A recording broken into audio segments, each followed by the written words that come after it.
Hey there, Agile Adventurer. Just a quick question. What if, for the price of a fancy coffee or half a pizza, you could unlock over 700 hours of the best Agile content on the planet? That's audio, video, e-courses, books, presentations, all that you can think of. But you can also join live calls with world-class practitioners and hang out in a flame war-free and AI slop-clean Slack with the sharpest minds in the game. Oh, and yes, you get direct access to me, Vasco, your Scrum Master Toolbox podcast. No, this is not a drill. It's the Scrum Master Toolbox membership. And it's your unfair advantage in the Agile world. So if you want to know more, go check out scrummastertoolbox.org/membership. That's scrummastertoolbox.org/membership. And check out all the goodies we have for you. Do it now. But if you're not doing it now, let's listen to the podcast. Hello, everybody. Welcome to our TGIF and Product Owner episode this week with Wasim Osman. Hey, Wasim, welcome back. Hey, Vasco. Good to be back. So, product owner as it is, we'll talk about great product owners in a minute, but let's start with the fun part, but also very insightful, we hope. The worst product owner anti-pattern you've witnessed in your career? Well, it is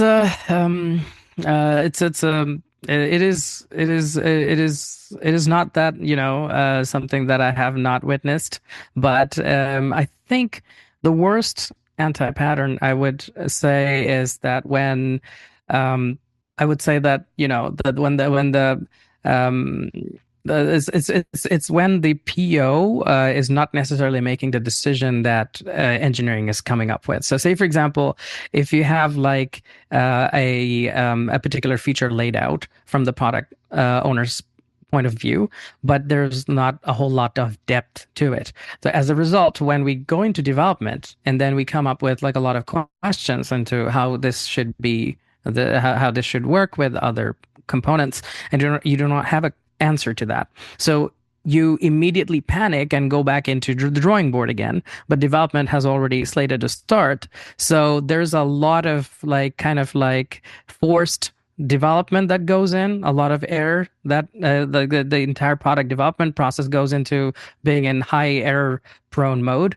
And then software gets delivered in one way or the other, which basically becomes like a nightmare when the delivery date is near and we're far from delivery date.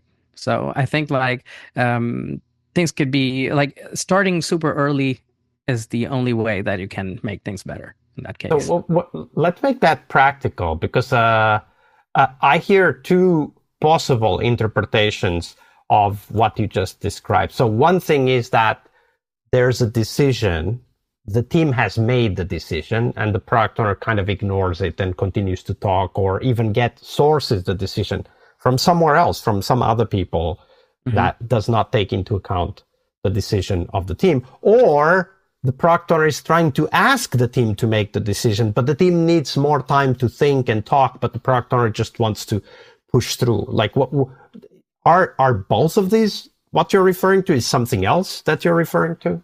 So I can give you an example. So what happened was it's a good example of this is that one of the our customers, this was a company that I worked in quite a few years ago. So our customers asked us for an estimation of a particular delivery of a piece of software. Our product team at that time, they were being super optimistic, and they were optimistic without any data.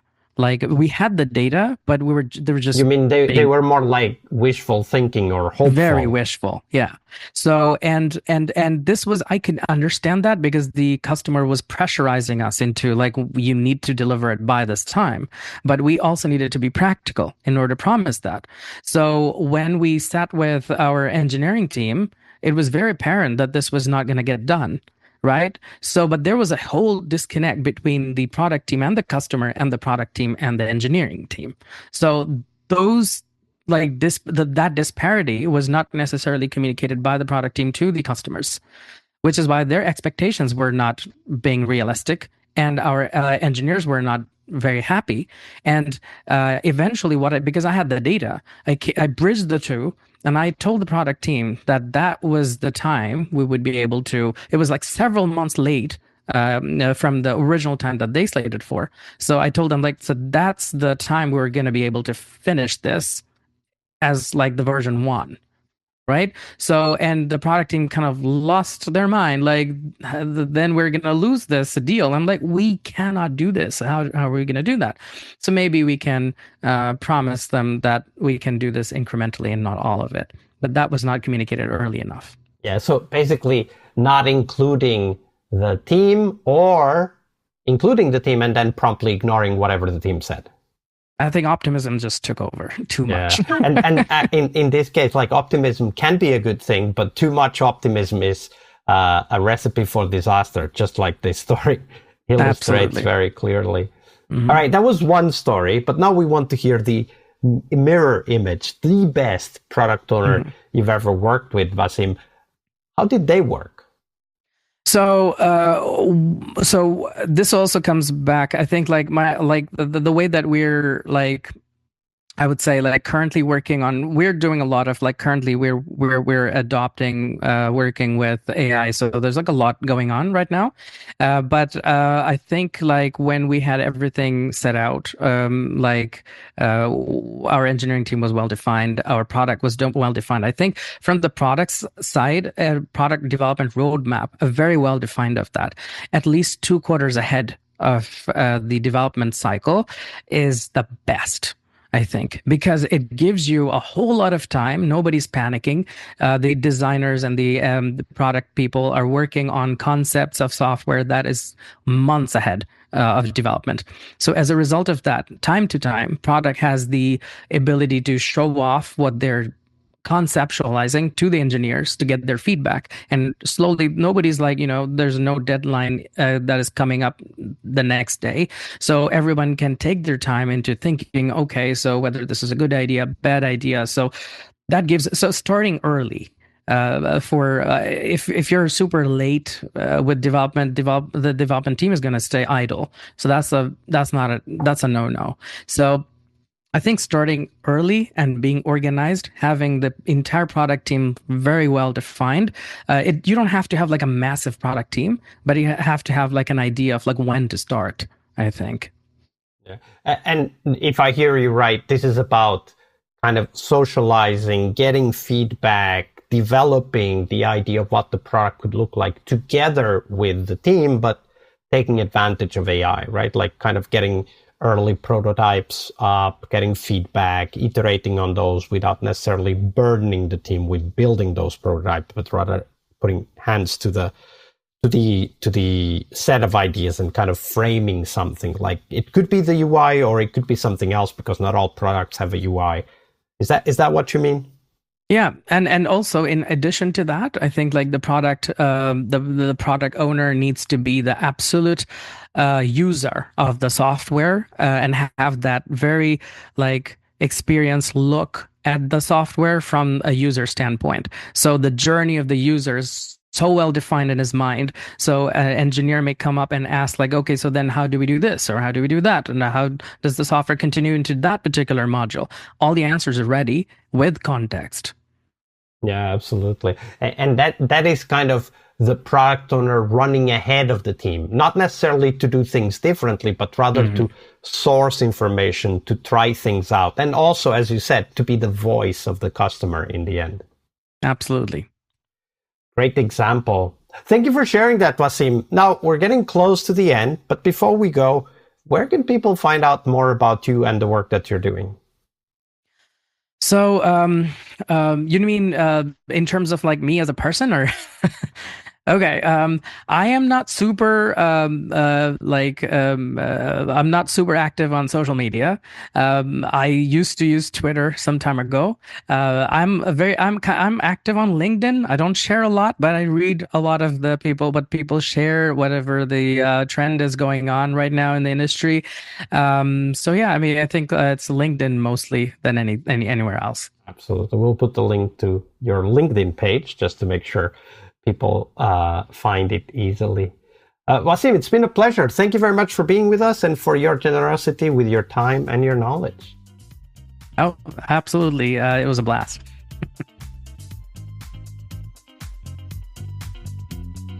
All right, I hope you liked this episode. But before you hit next episode, here's the deal. This podcast is powered by people like you, the members who wanted more than just inspiration. They wanted real tools and real connection to people who are practicing Agile every day. We're talking access to over 700 hours of Agile Gold, CTO level strategy talks, summit keynotes, live workshops, e-courses, deep dive interviews, books, and if you're into no estimates, we got the pioneers of no estimates in those deep dive interviews as well. Agile business intelligence, creating product visions, coaching your product owner courses, you name it. You'll get invites to monthly live Q&As with Agile pioneers and practitioners, plus a private Slack community, which is free of all of that AI slop you see everywhere, and of course, without the flame wars. It's a community of practitioners that want to learn and thrive together. It's the best place to connect with community and learn together. So if this podcast has helped you before, imagine what you will get from this podcast membership. So head on over to scrummastertoolbox.org/membership and join the community that's shaping the future of Agile. And we have so much for you. So check out all the details at scrummastertoolbox.org/membership, because listening is great, it's important, but doing it together, that's next level. I'll see you in the community Slack. We really hope you liked our show. And if you did, why not rate this podcast on Stitcher or iTunes? Share this podcast and let other Scrum Masters know about this valuable resource for their work. Remember that sharing is caring.